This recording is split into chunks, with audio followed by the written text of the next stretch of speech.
En este segundo episodio de Noticia de un Secuestro, en este video podcast, los voy a invitar a que nos sumerjamos en la vida, en la obra, no solamente de Gabriel García Márquez, sino de una mujer que ha llegado a meterle justamente eso: más obra, más vida, más conocimiento, más letra. Y yo creo que tenemos mucha curiosidad eh, para entender esos procesos de adaptación que normalmente tienen este tipo de producciones.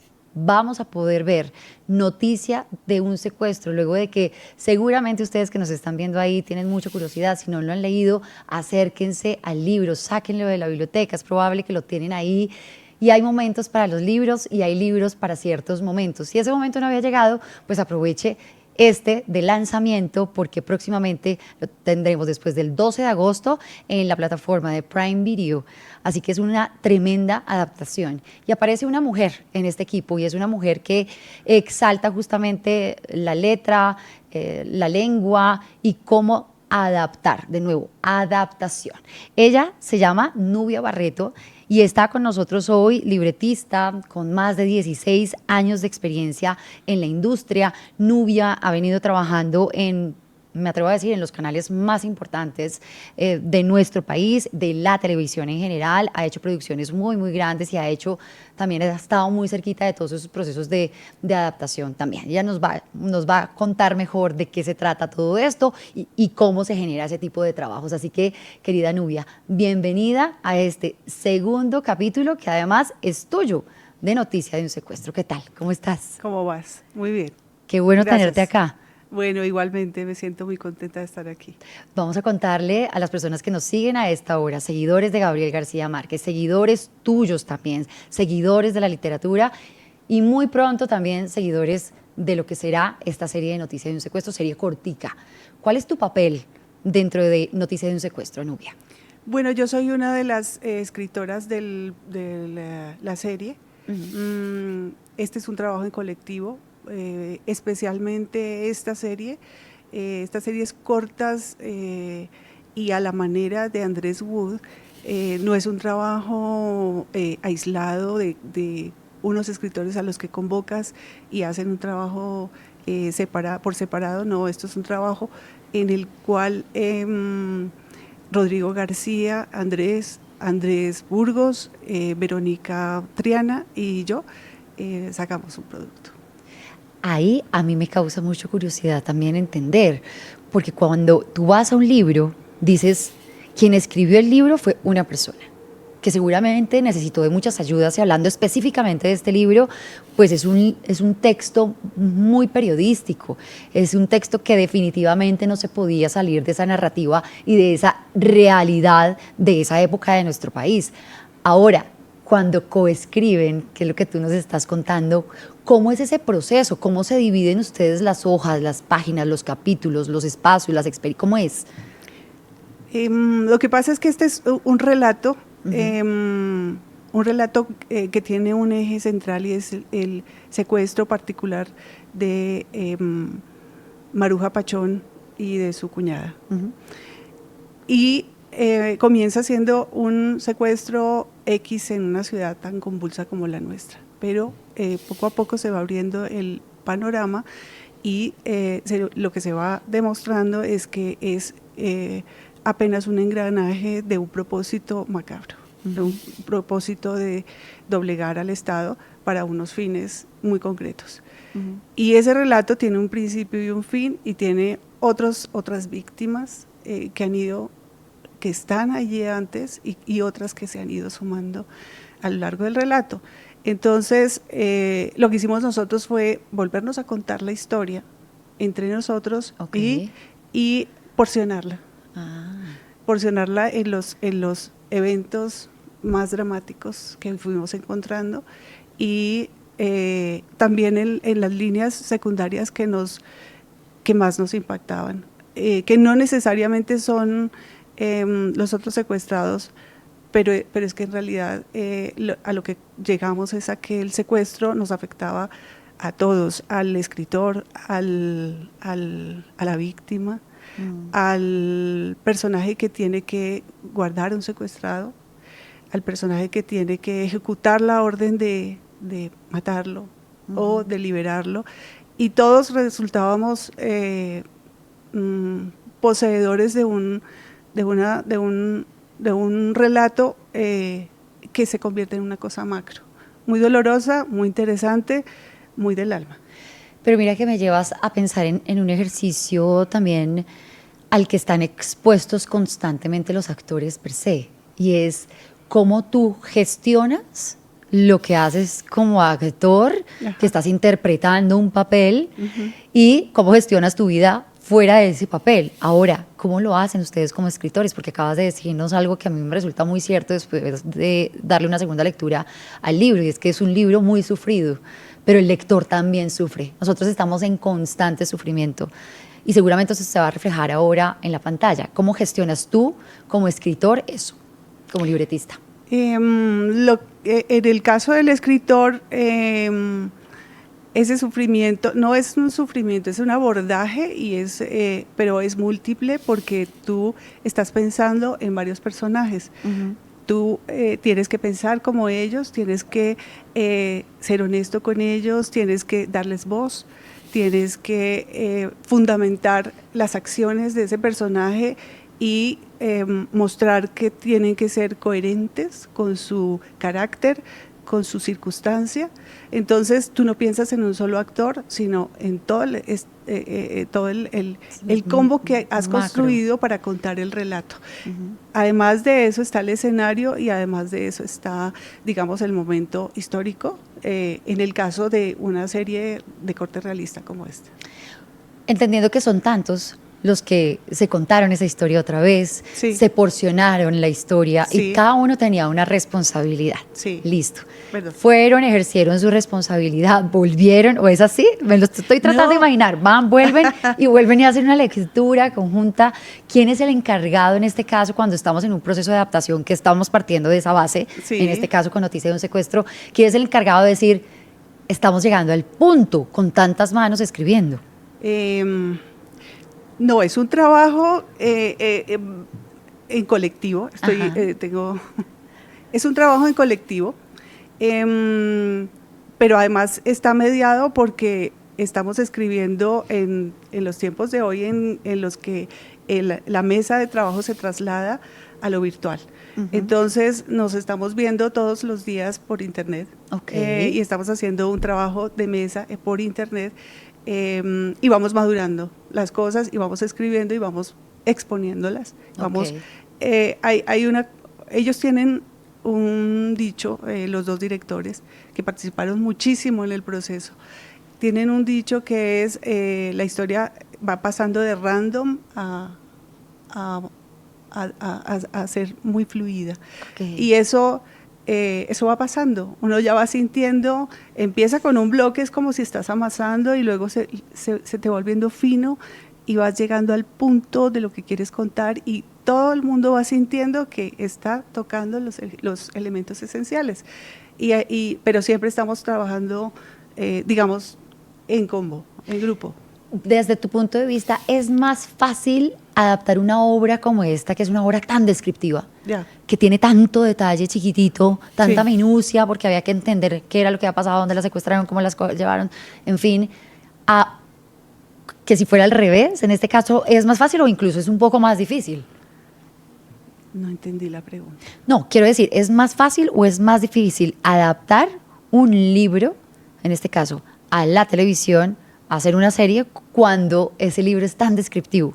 ¿O eso que sea tan descriptivo a ustedes les facilitaba el hecho del proceso de adaptación? Yo creo que nosotros no nos preguntamos eso. Creo que teníamos una responsabilidad con este libro específicamente, con García Márquez, con Rodrigo, que nos invitó a participar en la historia. Y había un elemento adicional que teníamos que tener en cuenta, y es que el relato es, los directores son chilenos, los escritores somos colombianos. Claro. Rodrigo ya es un poco norteamericano, entonces todos tenemos que empezar a hacer acuerdos de qué español vamos a usar. El lenguaje, claro, claro. Sí. Sí, sí, ¿Qué, sí. qué quieres, qué entiendes tú de Español lo que yo estoy chileno, diciendo? español estadounidense, Sí, español colombiano, sí, hay una claro. mezcla. Entonces, cuando hables con Andrés Wood, te vas a dar cuenta de que entendió mucho la jerga colombiana. Algo que le costó Ajá, fue entender qué tipo de religiosidad tenemos, ok, porque la historia está cargada de mucha religiosidad. sí, sí. Los personajes, tanto los captores como los cautivos, se sostienen también por sus creencias religiosas, Ujú, pero ujú. son distintas de las de los chilenos. Wow, bueno, eso Entonces, está bien sí, interesante, sí, sí. sí. Nubia, tú me contabas fuera del aire una historia también bien interesante que tiene que ver con ese primer acercamiento que cualquiera de nosotros habría podido tener con el libro, ¿no? Entonces uno dice, mi primer acercamiento fue cuando en el colegio me pusieron a leer este libro o cuando en la universidad estudiando periodismo me dijeron, esto usted se lo tiene que leer. ¿Cuál fue el tuyo? Yo estaba estudiando el posgrado en la Universidad de los Andes y María Jimena Duzán me invitó a, a participar en una investigación para Gabriel García Márquez. Él en ese momento estaba trabajando con las Marías en QAP y yo llegué allá y me encomendó una serie de tareas y no sabía qué era esta historia. Lo sorprendente es que 25, 27 años después, Verónica Triana me invitó a escuchar una propuesta y me dijo, ¿quieres trabajar en la adaptación?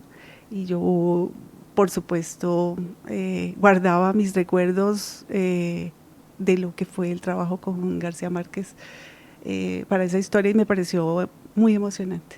¿Qué recuerdas de ese trabajo específicamente con Con García él, Márquez justamente? Claro. no, muy papá, muy sencillo, muy querido, muy afable. mm, las tareas que me encomendaba finalmente yo no tenía por qué entender para dónde iban, ¿no? Él quería un investigador y yo hice mis tareas, pero más allá de eso no llegué, pero me pareció muy cálido, muy agradable. Y tremenda oportunidad que se te viene a presentar tanto tiempo después a la que no creo que hayas dicho lo voy a pensar. Ni Esa siquiera, no. es una decisión de sí no, o no No. de una. Y Verónica no lo sabía y cuando me llamó al equipo, yo le dije de una vez que sí y cuando ya en las sesiones de trabajo hablamos con Rodrigo, me dijo, cuéntame, ¿cómo así que tú conoces a mi papá? Y le conté cómo fue. Y no solo que lo conozco, sino que estuve en el nacimiento de Noticia de un Secuestro. Wow, increíble. Bueno, mira, cuando todos los trabajos tienen muchos grados de dificultad, unos más que otros, etcétera. Y en el mundo del periodismo y el mundo de los medios de comunicación especialmente, pues se requiere de mucha investigación, se requiere de mucha lectura, se requiere también de muchas salidas, muchas veces de campo para entender de qué es lo que estamos hablando, entender a ciertos, en este caso, protagonistas de algunas historias, llegar a ellos, interpretarlos, etcétera. Si yo te pusiera a pensar en un grado de dificultad que tuviste escribiendo esta adaptación de ese libro, haciendo parte del libreto del libro, ¿cuál sería esa dificultad mayor? En una escala de menor a mayor, ¿cuál fue la mayor para ti? ¿Cuál fue la dificultad mayor? El tema del secuestro mismo es muy doloroso, en mi familia hubo un secuestro, entonces Si es volver a tocar la entraña también, ¿no? sí, volver a tocarla. Y también el asunto es, vamos a contar una cosa muy dura de nuestra realidad, pero puede ser una cosa muy interesante y muy hermosa. El abordaje puede ser muy hermoso. Esa es una dificultad porque Sí, tú cómo lo puedes, pones bonito una situación que es tan compleja. sí, no O cómo la tienes, cuentas diferente. exacto, no tienes que ponerlo bonito, puedes hacer una historia grandiosa y eso la hace hermosa, ¿cierto? Esa fue la dificultad Wow. para mí. Y me voy a quedar con algo que dijiste ahora y que habrá que investigar también y que tiene que ver con el tema de las religiones y cómo perciben la religión colombiana en otros países en el mundo y cómo nosotros a veces somos, ay Jesús, ante una cosa muy negativa, ay Dios mío, pero yo ¿por qué me metí en esto? Entonces para alguien, a un foráneo dirá, esta señora, ¿qué es lo que le pasa? Sí, mira, claro. Hay un tramo en el relato de García Márquez que nosotros trasladamos a la historia y es cómo vivir la Navidad. ¿Cierto? Y cómo aprovechar eso para que los captores pudieran sensibilizarse y permitir que los cautivos tuvieran algún contacto con sus familias. Entonces hay una serie de trámites y de eventos que solo son colombianos, los villancicos, los eventos del 16 al 24 de diciembre. Sí, nuestras novenas. Las novenas, eso no existe fuera de, creo que en Ecuador sí, pero en el resto del mundo no. Y los villancicos y eso para ellos era, para nuestro equipo, que no era colombiano, era muy sorprendente. O sea, y que eso unificara a captores y cautivos, ¿no? Sí, hay quienes dicen que al captor, al raptor, a veces como tratando de humanizarlo, no es tratar de humanizar, es un ser humano, que ejecuta o lleva a cabo un trabajo del que puede o no estar orgulloso, como yo me atrevo a decir, como cualquier otro trabajo. Hay trabajos en los que tú te sientes absolutamente orgulloso de lo que haces, estás convencido de ello, y hay otros en los que no. Y en esa parte de humanizar, que no sé si es la palabra correcta, pero no se me viene otra en este momento a la cabeza, me imagino que para ustedes también resulta un reto, y es eso, cómo hacer para que la gente entienda que al final eso es una persona más que está haciendo un trabajo y que ese trabajo puede terminar muy mal, porque es que el futuro de ese tipo de personas, la mayoría de las veces es un futuro caótico, y por qué no decir, pues eso termina en la muerte. Sí, para nosotros también hace parte de eso que te digo, de la dificultad de no esquematizar a una persona o una circunstancia, o simplemente remitirlo es la violencia de este país. No, hay una cantidad de gente atrapada en hechos violentos y que desde luego, niños incluso. Tenemos, sin hacer spoilers, tenemos toda la gama de edades en la historia. Y resultan estando cautivos sin remedio. Y hay que relatarlos también a ellos, hay que también mirar las costuras y ver por qué están ahí y ver por qué también son unas víctimas. O sea, en algún momento cuando existe un secuestro, el país entero está atrapado, el sistema de justicia está atrapado, las familias y los captores. Sí, hay un sufrimiento, que era lo que decíamos. Sí, hay un sufrimiento constante. Sí, claro. Entre todos los actores hay un sufrimiento. Claro, y se tejen relaciones, y relaciones muy fuertes. Y ahí, digamos, las manipulaciones normales de la vida en un espacio muy pequeño, se crean unas relaciones muy especiales y también muy tóxicas. Y ya ves que en el libro se habla mucho de amor también. Sí.